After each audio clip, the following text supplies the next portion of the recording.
ओम जय गुरुदेव. सर्वप्रथम सर्वांना धन्यवाद. जे चॅनल पाहतायत, सबस्क्राईब करतायत त्यांच्यासाठी.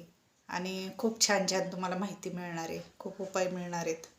त्याच्याने खरंच तुमचं जीवन खूप सुखी होणार आहे. तर सर्वप्रथम उठल्या उठल्या तुम्ही एक करायचं आहे, काहीही न पाहता पहिले आपले 2 हात पाहायचेत आणि आपल्या हाताचं दर्शन घ्यायचं. पहिल्यांदा हाताचं दर्शन घेतल्याच्या नंतर पहिल्यांदा उठलं की थोडा वेळ 5 मिनटं बसायचं. बसल्यानंतर प्राणायाम करायचं. थोडंसं प्राणायाम झाल्याच्या नंतर आंघोळ झाली तुमची, तर ते उठल्या उठल्या तेवढं केलं. त्याच्यानंतर आंघोळ करायची. आंघोळ झाली की एक 5 मिनटं देवापुढं बसा आणि राम राम राम राम राम राम राम राम असं 10 ते 12 वेळा हा जप करायचा. 12 वेळा तरी हा जप करा. तुम्हाला जर जमत असेल तर 108 वेळा करा. तर ह्याच्याने काय होतं, तर रामनामामध्ये मोक्ष लपलेला आहे. मोक्ष म्हणजे कसा, तर रामनामाने जी शांतता भेटते ती कशाने नाही. कारण तुमचं जे मन असं चंचल असतं, मन स्थिर होत नाही, किंवा काय होतं की विचार येत असतात डोक्यात नुसते, हे करू का ते करू, ते करू का ते करू. आणि मग सतत विचार डोक्यात असल्यामुळं काय होतं, डोकं दुखतं, लक्ष कुठं लागत नाही, मनस्ताप होतो. मग ह्या गोष्टी आता हे तुम्ही म्हणाल की सोपं सांगितलं एकदम. आता हे सोपंच असतं, पण ते तुम्हाला कळायला वेळ लागतो आणि त्याला वेळ यायला लागते कळायला पण. आणि ते नियमितमध्ये तुमचं झालं पाहिजे. कारण नियमितपणाने कुठल्या गोष्टी कराल तर त्याचा उपयोग होतो. आणि ह्या गोष्टी खऱ्या आहेत बरं का, की तुम्ही दररोज 5 मिनटं जर हे नामस्मरण केलं रामनामाचं, तर तुम्हाला खरंच सांगते की इतकी शांतता मिळते ना, की ज्यावेळेला तुमचं डोकं शांत असेल तेव्हा तुम्ही पुढचा विचार करू शकता.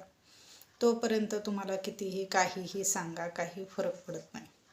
मग हे उपाय वगैरे हे नंतरच्या गोष्टी झाल्या, पण आधी स्वतःला स्थिर करणं हे सगळ्यात महत्त्वाचं आहे. मग हे स्वतःला स्थिर करण्यासाठी हा उपाय आहे.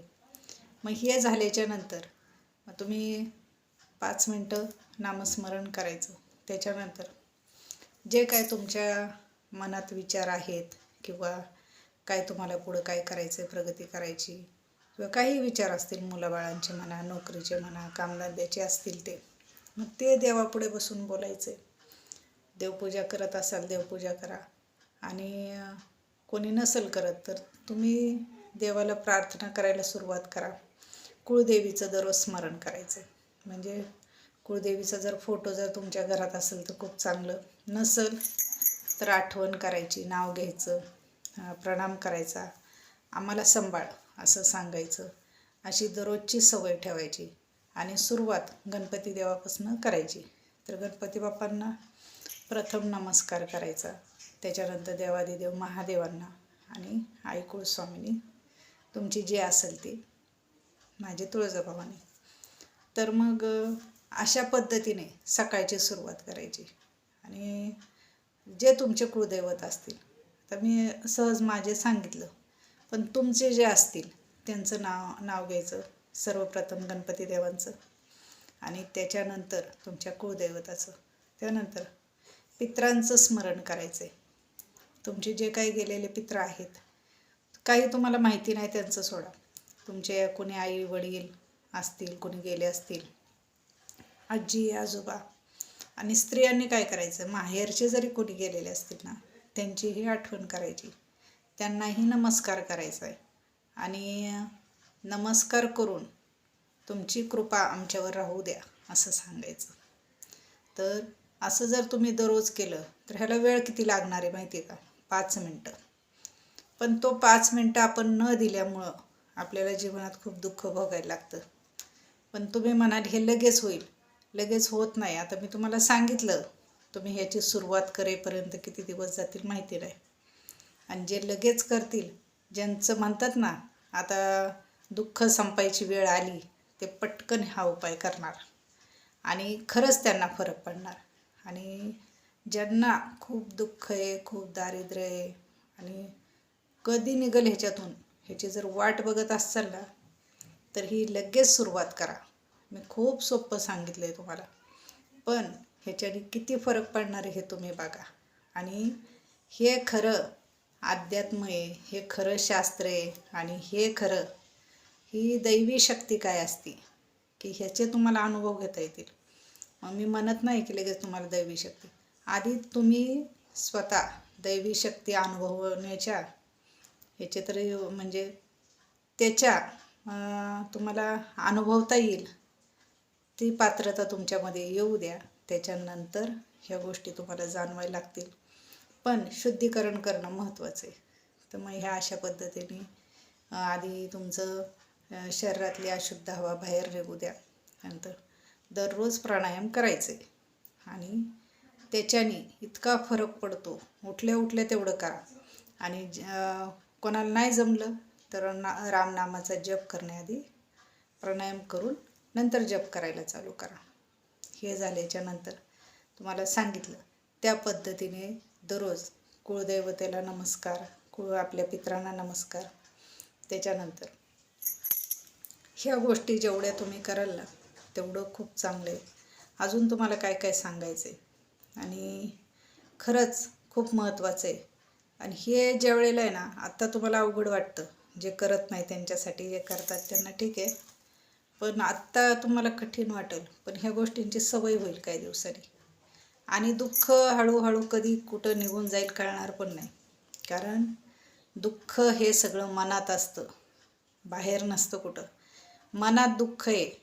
मन ज्या वेळेला शुद्ध होईल ना त्यावेळेस दुःख पण गेलं. दिसण्यापेक्षा आतलं दुःख खूप हे असतं, घातक असतं. कारण स्वतःचं मन तुम्हाला खात असतं. तर मग त्याच्यामुळं आधी स्वतःच्या मनातलं दुःख कमी करायचं, त्याच्यानंतर बाहेरचे उपाय करायचे. आणि ह्याच्याने इतका फरक पडतो, खरंच सांगते, खूप फरक पडतो.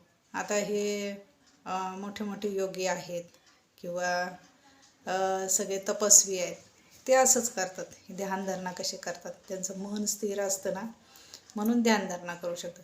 तुम्ही एवढ्या लांब पण जायची गरज नाही. फक्त थोडंसं 5 मिनटं स्वतःच्या शरीरासाठी, स्वतःच्या जीवनासाठी, स्वतःच्या आयुष्यासाठी द्या. त्याच्यानंतर किती फरक पडतोय हे स्वतः तुम्ही सांगा कमेंट करून मला. आणि खरंच ह्या गोष्टींचा इतका फरक पडतो ना, कारण सगळे विचार आपल्या डोक्यात, तुमच्या मनात, तुमच्या सगळं तुमच्यामध्येच आहे. काय समजायचं. आणि मग त्यातलं मन अशुद्ध असेल ना तर त्याला सगळं असं वाईट दिसतं. आणि ते ज्यावेळेस चांगलं असेल ना तुम्हाला सगळं चांगलं दिसतं. आणि याचा अर्थ असा नाही की बा काय बाहेरच्या गोष्टी वगैरे होत नाहीत कोणावर किंवा काय, ते होतं. पण तुम्ही स्वतःला आधी कसं तुम्ही क्लिअर राहणार, कसं ह्याच्यातून शुद्ध व्हाल हे मी आधी सांगते. त्याच्यानंतर कोणी काय केलेलं काय असतं, त्याचं काय करायचं, हे उपाय मी सगळे सांगणार आहे. सगळ्यांनी नक्की चॅनलला सबस्क्राईब करा आणि लाईक करा. आणि तुम्हाला काय वाटतं ते कमेंट करून सांगा. आणि ज्यांनी ज्यांनी कमेंट केले त्यांच्यासाठी खूप खूप धन्यवाद. छान सांगतात आई, छान सांगता आई, बरेच आहेत कमेंट. तर सगळ्यांसाठी खूप खूप धन्यवाद. आणि खरंच छान होईल. आणि ऐकत जा, व्हिडिओ पाहत जा, तुमचं चांगलं आहे ह्याच्यामध्ये. कारण ज्ञान हे द्यायचंच आहे, हे सोबत ठेवून काय करायचं आहे. खूप सांगायचं होतं, आत्ता केली आहे सुरुवात, आता सांगत जाईल अजून. तर नक्की सगळ्यांनी चॅनलला सबस्क्राईब करा. ओळखीचे कोणी असतील त्यांना पाठवा. कोणाचंही चांगलं झालं तर त्याचं पुण्य तुम्हाला मिळत असतं, हे लक्षात ठेवा. कधीही दुसऱ्याचं चांगलं केलं ना त्याचं पुण्य मिळतं. वाईट केलं की दुःख येतं आपल्याला. म्हणून कधीही आपल्याकडनं कोणाचं तरी चांगलं होईल. स्वतः नाही करता आलं, काहीतरी चांगल्या गोष्टी सांगायच्या, दाखवायच्या, हे करा बस. मग ते आपली जाणीव ठेवू नाही तर नाही ठेवू, ते त्यांच्याकडं. पण आपण चांगलं केलं म्हणून वर आपली नोंद होती आपण एक चांगलं काम केल्याची, हे लक्षात ठेवा. खाली कसं आहे, माणसांच्या इथं कुणी म्हणतात ना, या जगात कुणी म्हणत नाही याने माझं चांगलं केलं त्याने माझं चांगलं केलं. ते अपेक्षाच करू नका कुणी चांगलं म्हणाल याचे. फक्त आपण आपले चांगले कर्म करत राहायचे. त्याचं फळ तुम्हाला एक ना एक दिवस देव देतात. तुमचं चांगलं होतं तेव्हा तुम्हाला मग कळतं तुम्ही चांगलं केलं म्हणून तुमचं चांगलं झालं. तर सगळ्यांनी नक्की ऐका व्हिडिओ. सगळ्यांना कोणाकोणाला शेअर करा, सांगा आणि लक्ष देऊन ऐका आणि खरंच त्या पद्धतीने वागा. खूप फरक पडतो. कमेंट करून सांगा. ओम जय गुरुदेव. आई राजाऊ देऊ दे. पद्मावती माता की जे. बोल मांडरच्या कळायचं चांगले. हर हर महादेव. हर हर महादेव. हर हर महादेव.